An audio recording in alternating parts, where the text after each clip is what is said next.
3. This time there were 2 targets, as Malice had said.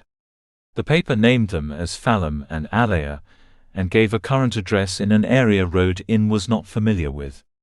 The contract was to remove them together, after delivering a message and a set of actions, as detailed on the paper. Not many clients would specify actions, but Rodin had long ago learnt to detach himself when he read or listened to those who did. Often the actions were barely short of torture, something Rodin did not agree with. There had been one time when the requested actions forced Rodin to turn down the contract. The thought of using a child in such a way made Rodin's stomach turn. The actions the old man requested were not that extreme, but still made Rodin pause for a moment. Cutting off the fat man's genitals had been fairly standard when a client wanted a target removed, and the reason was of a sexual nature. Such actions were perhaps understandable. For the couple, the actions would be worse. But it was a contract. And if the actions requested were extreme, the images that Rodin could store in his mind might keep the nightmares at bay for longer. He started his investigation using public resources, searching reports using his screen, before delving deeper. Although he would not call himself an expert, Rodin had picked up enough tech know-how over the years to be able to hijack and ride certain data streams, and could often hack into private correspondences. Both targets worked for de Floren. He was the figurehead of the district, and ran the place through a swathe of advisors and practitioners. De Floren himself was rarely seen, and when he did appear in public his clothing made it impossible to make out his features. He only spoke through one of his team, and his own voice was never heard. Rodin, like many others, considered the man to be a front. There was most likely a number of bodies who could be de Floren at any given time. Rodin thought it likely that a small group were running the district from behind the scenes, using the fictional de Floren as a focal point, enabling them to work in private. It might seem sinister, but from what Rodin could make out, the district was running pretty well. Not as smoothly as Jenna's, obviously. There was not the same sense of ease among the residents, nor the loyalty she engendered. But there was not the sense of fear that pervaded the streets in somewhere like Garrick's district, or the confusion that held sway under the Paterno's brothers down to the south. That was why Rodin had chosen this district. After coming out of the dome, he had needed some time away, figuring that a change for a few months would be good. He had found a room easily, and had spent a few weeks walking the streets, wearing in his new home like a new pair of shoes. He'd paid for a couple of other rooms too, using constructed identities. Only when he felt comfortable did he start seeking contracts. He initially anticipated problems with this. In Jenna's district he was a known quantity, and he knew that a mention of his name in the right ear would get results. It was where he had built up most of his reputation, and he was known as one of the best. But different districts had their own peculiarities, and he had not known how far his reputation stretched. He had also not known if those in this district would want to keep to their own. Some districts were more insular than others. Thankfully, de Floren's district was fairly open, and Rodin found his reputation preceding him. Getting work had not been a problem. And now, the contract on the couple. They worked for de Floren. The same as countless others. It was not hard to discover what they got up to. Alea was involved in housing, middle management on one of the district's experiments. The project looked to create an approved list of landlords, sticking to an agreed set of regulations. Many landlords had no interest in this. Alea dealt with complaints against those who had already signed up. Phelim's role was listed as advisor. He was connected with district security, although his exact role was not clear. Even with Rodin's more in-depth scrutiny, he could discover only a little. Something to do with monitoring footage from eyes that watched public spaces. And Rodin suspected many private spaces as well. This could be a reason for the contract. Security work, access to those who ran the district, and, by association, delicate information. Rodin could simply follow the instructions in a contract, find and remove the targets, but he preferred to understand what was going on. It was easy to do what someone asked, but Rodin often found himself asking a more awkward question. Why? It was a question he asked himself too. Why did he accept a particular contract? Why did he think one plan was better than another? Why was he working as a mercenary? He had his stock answers to this last one. It was what he was good at. He had a reputation, and it made sense to work with that. It paid well, especially at the level he normally worked at. And more recently it helped him sleep. Why this contract? Why did the old man want Phelim and Alea removed? They were well liked and seemed to hold no grudges against others. The only thing so far was their work. Another thought came to Rodin. There was not just the old man himself now. There was the intermediary, his son. Malice might be helping his father for honest reasons, but Rodin doubted it. The man had too much self-interest, and didn't seem the type to help others out, even family. Rodin wondered if this contract was more to do with Malice than the old man. But that was for another time. Idle speculation would get him nowhere. Rodin needed to investigate Malice and his father in more detail at a later date. For the moment, he needed to concentrate on the couple. Phelim and Alea had one address listed, and Rodin had to use a map to find it. It soon became clear why Rodin was unfamiliar with the area. He had been looking for low-level contracts, and had naturally gravitated to the areas where squabbles would be most likely. High-density areas, with problems spilling out onto the streets. Places where walking the streets was a risk. Places where people lived on top of one another, and each movement sent ripples and waves that needed to break somewhere. Phelim and Alea's area, in contrast, was serene. They lived in a house. Detached 2 stories with a garden. There was grass, a few bushes and what appeared to be a tree at the back. And there was a gate.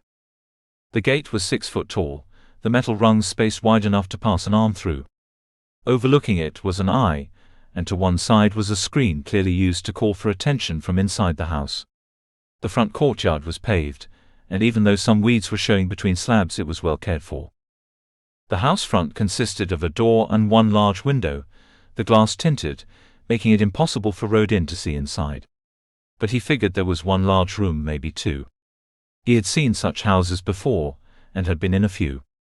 Some kept the whole downstairs open plan, 1 large area with comfortable furnishings, a decent-sized kitchen area, somewhere to eat in style. Others segregated the areas, having a cozier space for relaxing and another area for cooking and eating. From the single large upstairs window visible to the front of the house, Rodin considered there to be a couple of bedrooms and a bathroom upstairs. All would be of a decent size. It was a world away from what most people had.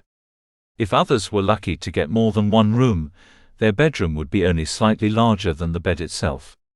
For many, a single room was all they could get: bed, share, food prep area, all in 1 space.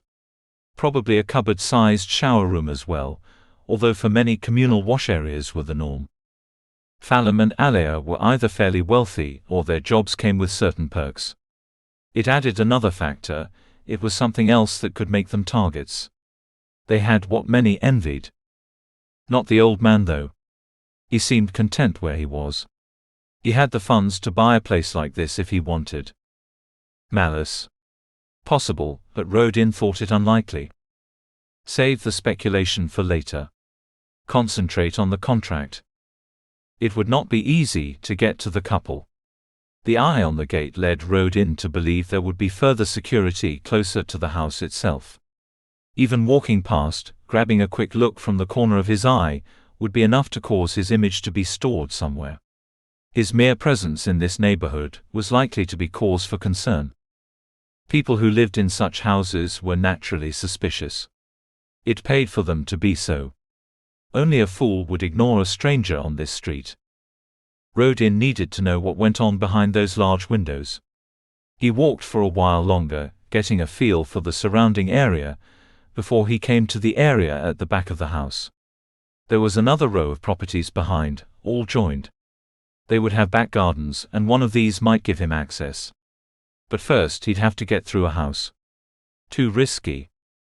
Back in his own room, nothing like those the couple lived in, but perfectly adequate for Rodin, he researched. He needed to find out when the couple would be at home, so he needed to know their work patterns. He would start easy with Alea. She began each day at an office, and it was straightforward for Rodin to sit in a cafe just down the road sipping a drink as she approached and entered. He planned. He needed a way to gain access to their house when both of them were inside. He needed some way to ensure he was not seen going in, coming out, or while he was inside. And he needed time to complete the actions the contract called for. His mind kept returning to housing. That somehow was the answer. Slowly a plan formed. Rodin looked at the other rooms he had paid for, investigating the landlords. One had signed up for the housing experiment Alea was working on. He did a little more digging, and Rodin had enough information that might make the landlord of interest to Alea and her team. A few incidents of harassment, a few neighbors complaining that he came down too hard when they missed a rent payment. There were stories of him making use of thugs to scare people into leaving. True, those he wanted gone were not particularly pleasant people themselves, but it could still be twisted to make the landlord look bad. Rodin used the room he had discovered he'd rented from this landlord, cooking a few meals and leaving a mess. The weather was warming up, and with the windows shut and their coverings open, the room heated up nicely. Especially when he turned up the temperature controls. The energy usage would rise and it would cost a little more, but what was money to Rodin? He received a notice a few days later.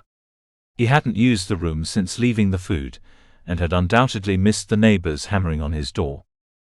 The message on his screen was a politely worded request, explaining that there had been indications of an unpleasant smell emanating from his room. The message requested that Rodin sort out this problem, or the matter would have to be taken further. There was no indication of what this further action would entail, leaving the taste of a threat. Rodin did nothing, knowing the smell would increase. Another message came a few days later. Either Rodin sort out the problem or others would sort it out and Rodin would lose the room. And anything of his that was in the property. Rodin went round to the landlord's office. He was angry and belligerent, shouting loudly that he had gone away for a few days, only to come back to threats like this. As he expected, such an approach didn't go down well. The landlord sitting behind his desk didn't move, but his assistant appeared in front of Rodin, arms folded, blocking him. Rodin pushed, nothing aggressive, simply the actions of an annoyed resident, and received a shove in return.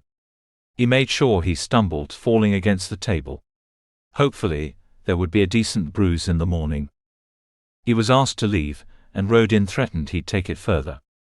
The landlord remained seated, but told Rodin in no uncertain terms that he'd take that as a personal insult. He'd make Rodin suffer for it. Shouting vague threats, Rodin left and then walked to Alea's office, first ensuring she was there. He made for her as soon as he entered the place. She tried fobbing him off to someone else, as he had suspected she would. It was not her role to take reports and complaints directly, and she was only there because they were short-staffed that morning, something Rodin was already aware of. But he was insistent. She looked like someone he could trust, and he didn't want to get angry again. He knew he had problems keeping a lid on things, and he didn't want to get passed from pillar to post. He needed someone trustworthy like herself to give him just a few minutes. He judged her professionalism accurately. Despite her annoyance at the scene he was making, she sat Rodin down and he explained about the threats. He showed her his leg, where the bruise was already developing. And then he waited. A day later he received communication. His complaints had been investigated, but there appeared to be grounds for the landlord's actions. The angry Rodin's response was to return to Alea's office, feigning ignorance of the initial problem, loudly stating that this was nothing short of harassment. He had received no complaints from neighbors, not surprising as he had not used the room for over a week now. He kept his anger under control, letting it simmer just beneath the surface, certain those in the office would pick up on this. He made straight for a desk where two women sat. He addressed the one who appeared timid. He complained. He didn't want to be fobbed off. He didn't want to repeat himself. He didn't see why he was being treated like this. Where was the tall one with the long hair? The one he spoke to before? The timid woman's colleague interrupted. Oh, you mean Alea? Unfortunately, she's otherwise engaged at the moment, but I'll pass on your kind comments. Keeping his seething anger under control, Rodin asked if it were possible to make an appointment to speak to Alea, and although this was slightly irregular, the woman said she'd see what she could do. She kept to her word, and Rodin had an appointment the next day, in a private room which Rodin was fairly certain was her office. They talked for a long time, and gradually Rodin, the angry resident, admitted his faults, and agreed to sort out whatever this strange smell was. The problem seemed to be sorted out. The landlord said no more when Rodin cleaned the room, and Alea's office sent a short communication thanking Rodin for his time. But Rodin had far more. He had used all his time in the offices, both the main one and Alea's own, to check out their own security. He had enough information to enable him to gain access one night, and to copy the complete contents of her desk screen. In itself, this would be of little use. But by analyzing the contents, especially the more private correspondences that left their mark no matter how well deleted, he was able to find out more information. He found out when she was born. He discovered names and addresses of friends, their contact details and birth dates. He found a link to her bank account, and spent some time looking through the purchases both herself and Fallon had made. He uncovered their likes and dislikes. He read her most recent correspondences with a sister living in a different district, the one who had run off to be with some man Alea believed to be bad for her. And he discovered a link to their house security. They had an eye monitoring the front door, and another watching the rear of the house. But also, surprisingly, they had one set up in the open-plan living area, and another watching their bedroom. Rodin was able to ride the data stream and watch what they got up to. It wasn't what he expected.